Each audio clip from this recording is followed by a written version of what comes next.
Shalom, selamat pagi. Perkenalkan, nama saya John Pakpahan. Hari ini hari Kamis tanggal 11 Juni 2020. Pada pagi hari ini saya akan bicara dengan tema orang kafir dan jalim. Saya ulangi. Pada pagi hari ini saya akan bicara dengan tema orang kafir dan jalim. Mari kita mulai.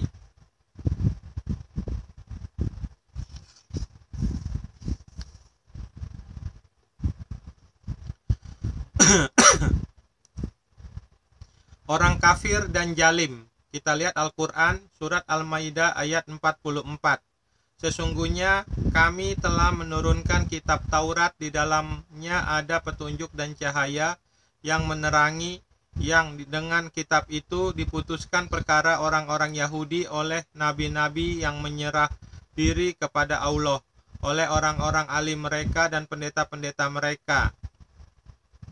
Disebabkan mereka diperintahkan memelihara kitab-kitab Allah dan mereka menjadi saksi terhadapnya. Karena itu janganlah kamu takut kepada manusia, tetapi takutlah kepadaku. Dan janganlah kamu menukar ayat-ayatku dengan harga yang sedikit. Barang siapa yang tidak memutuskan menurut apa yang diturunkan Allah, maka mereka itu adalah orang-orang yang kafir. Saya ulangi sekali lagi, ini sangat penting. Barang siapa yang tidak memutuskan menurut apa yang diturunkan Allah, maka mereka itu adalah orang-orang yang kafir. Saya ulangi sekali lagi, ini sangat penting. Barang siapa yang tidak memutuskan menurut apa yang diturunkan Allah, maka mereka itu adalah orang-orang yang kafir. Kita lihat Al-Quran, surat Al-Maidah ayat 45. Al-Quran, surat Al-Maidah ayat 45. Dan kami telah tetapkan terhadap mereka di dalamnya At-Taurat, bahwasanya jiwa dibalas dengan jiwa, mata dengan mata, hidung dengan hidung, telinga dengan telinga, gigi dengan gigi, dan luka-luka pun ada kisasnya. Barang siapa yang melepaskan hak kisasnya, maka melepaskan hak itu menjadi penebus dosa baginya. Barang siapa tidak memutuskan perkara menurut apa yang diturunkan Allah, maka mereka itu adalah orang-orang yang jalim. Saya ulangi sekali lagi, ini sangat penting. Barang siapa tidak memutuskan perkara menurut apa yang diturunkan Allah, maka mereka itu adalah orang-orang yang jalim. Saya ulangi sekali lagi karena ini sangat penting. Barang siapa tidak memutuskan perkara menurut apa yang diturunkan Allah, maka mereka itu adalah orang-orang yang jalim. Oke? Kita lihat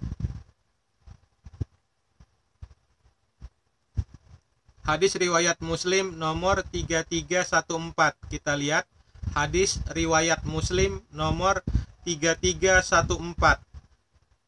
32 Kitab Jihad dan Ekspedisi, bab 17, boleh memerangi orang yang melanggar perjanjian dan boleh menerapkan hukum seorang pemimpin yang adil serta ahli hukum kepada kaum yang bertahan di benteng. Hadis riwayat Muslim nomor 3314. Hadis riwayat Abu Said Al-Khudri RA, ia berkata, penduduk Quraidah hanya akan tunduk kepada keputusan Sa'ad bin Mu'adz. Rasulullah SAW lalu mengutus kepada Sa'ad, sehingga datanglah Sa'ad menghadap beliau dengan menunggangi seekor keledai. Ketika ia sudah mendekati masjid, Rasulullah SAW bersabda kepada kaum Ansar, sambutlah pemimpin kamu sekalian atau orang yang terbaik di antara kalian. Kemudian beliau bersabda, sesungguhnya mereka hanya akan tunduk dengan keputusanmu. Saat menjawab, kamu bunuh saja prajurit-prajurit perang mereka. Saat menjawab, kamu bunuh saja prajurit-prajurit perang mereka dan menawan anak keturunan mereka. Lalu Nabi SAW menjawab, kamu telah memutuskan dengan hukum Allah. Atau barangkali beliau menjawab, kamu telah memutuskan dengan hukum seorang raja. Tetapi Ibnu Mutsana tidak menyebutnya dengan perkataan tersebut. Oke. Sekarang kita lihat hadis riwayat Muslim nomor 3210. Hadis riwayat Muslim nomor 3210. 29 Kitab Hudud bab 4 orang yang mengaku bahwa dirinya telah berzina. Hadis riwayat Muslim nomor 3210. Hadis riwayat Abu Hurairah RA dan Zaid bin Khalid al-Juhani RA bahwa seorang lelaki Arab Badui datang kepada Rasulullah SAW dan berkata, "Wahai Rasulullah, aku mengharapkan engkau hanya untuk memutuskan perkaraku sesuai dengan kitab Allah." Lalu pihak lain yang berperkara berkata, sedang ia lebih pandai, "Ya, putuskanlah perkara kami dengan kitab Allah dan izinkanlah aku bicara." Rasulullah SAW berkata, "Silakan, bicaralah." Dia pun lalu berbicara, "Sesungguhnya anakku sebagai pekerja upahan pada orang ini, lalu ia berzina dengan istrinya. Kemudian aku diberitahukan bahwa anakku itu harus dirajam, sehingga aku menebusnya dengan 100 ekor kambing dan seorang budak perempuan. Dan aku juga telah menanyakan kepada orang-orang yang berilmu, lalu mereka menjawab bahwa anakku hanya harus didera 100 kali dan diasingkan selama setahun, sedangkan istri orang ini harus dirajam." Lalu Rasulullah SAW bersabda, "Demi Tuhan yang jiwaku berada di tangannya, sungguh aku akan memutuskan dengan kitab Allah. Seorang budak perempuan dan kambing harus dikembalikan, dan anakmu harus didera 100 kali serta diasingkan selama setahun. Sekarang pergilah kepada istri orang ini, wahai Unais, jika ia mengaku maka rajamlah ia." Selanjutnya Unais pun datang menemui wanita tersebut dan ia mengaku perbuatannya, maka sesuai dengan perintah Rasulullah SAW wanita itu harus dirajam. Sekarang kita lihat, telah menceritakan kepada kami Musaddad, telah menceritakan kepada kami Yahya dari Syubah, telah menceritakan kepada kami Qatadah dari Anas radhiyallahu anhu bahwa ada sekelompok orang dari Urainah yang sakit terkena udara dingin di kota Madinah. Maka Rasulullah SAW mengobati mereka dengan memberi bagian dari zakat unta yang mereka meminum susunya dan air kencingnya. Namun kemudian orang-orang itu membunuh penggembala unta tersebut dan mencuri unta-untanya sejumlah antara 3 hingga 10. Maka Rasulullah SAW mengutus seseorang. Akhirnya mereka dibawa ke hadapan beliau.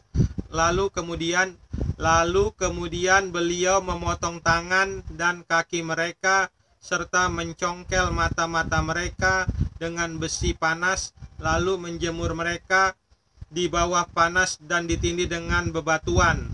Hadis ini dikuatkan juga oleh Abu Kalabah dan Humaid dari Sabit dari Anas. Saya ulangi sekali lagi. Ini tindakan Muhammad SAW terhadap pencuri unta.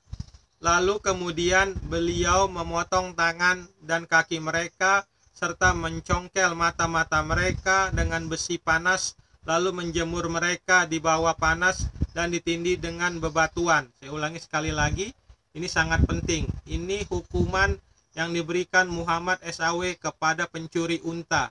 Lalu kemudian beliau memotong tangan dan kaki mereka serta mencongkel mata-mata mereka dengan besi panas, lalu menjemur mereka di bawah panas dan ditindih dengan bebatuan. Hadis ini dikuatkan juga oleh Abu Kalabah dan Humaid dari Sabit dari Anas. Ini penjelasan saya terhadap tindakan Muhammad SAW kepada pencuri unta tersebut. Ini penjelasan dari saya terhadap tindakan Muhammad SAW kepada pencuri unta tersebut. Apakah tindakan Muhammad SAW terhadap pembunuh gembala dan pencuri unta itu sesuai dengan apa yang diturunkan oleh Allah SWT dalam kitab Allah? Lalu kemudian beliau memotong tangan dan kaki mereka, serta mencongkel mata-mata mereka dengan besi panas, lalu menjemur mereka di bawah panas dan ditindih dengan bebatuan. Kalau sesuai, tolong tunjukkan kepada saya di mana tertulis dalam Al-Quran di surat apa ayat berapa. Kalau tidak sesuai, kalau tidak ada tertulis dalam Al-Quran, maka Muhammad SAW termasuk orang-orang kafir dan jalim karena bertindak tidak sesuai dengan yang diturunkan Allah SWT dalam kitab Allah. Saya ulangi sekali lagi ya, karena ini sangat penting saya ulangi. Apakah tindakan Muhammad SAW terhadap pembunuh gembala dan pencuri unta itu sesuai dengan apa yang diturunkan oleh Allah SWT dalam kitab Allah? Lalu kemudian beliau memotong tangan dan kaki mereka serta mencongkel mata-mata mereka dengan besi panas, lalu menjemur mereka di bawah panas dan ditindih dengan bebatuan. Kalau sesuai, tolong tunjukkan kepada saya di mana tertulis dalam Al-Quran, di surat apa ayat berapa. Kalau tidak ada tertulis dalam Al-Quran, maka Muhammad SAW termasuk orang kafir dan jalim karena bertindak tidak sesuai dengan yang diturunkan Allah SWT dalam kitab Allah. Saya ulangi sekali lagi, ini sangat penting. Saya ulangi karena ini sangat penting.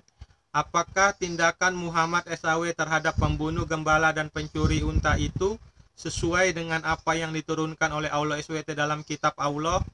Lalu kemudian beliau memotong tangan dan kaki mereka serta mencongkel mata-mata mereka dengan besi panas, lalu menjemur mereka di bawah panas dan ditindih dengan bebatuan.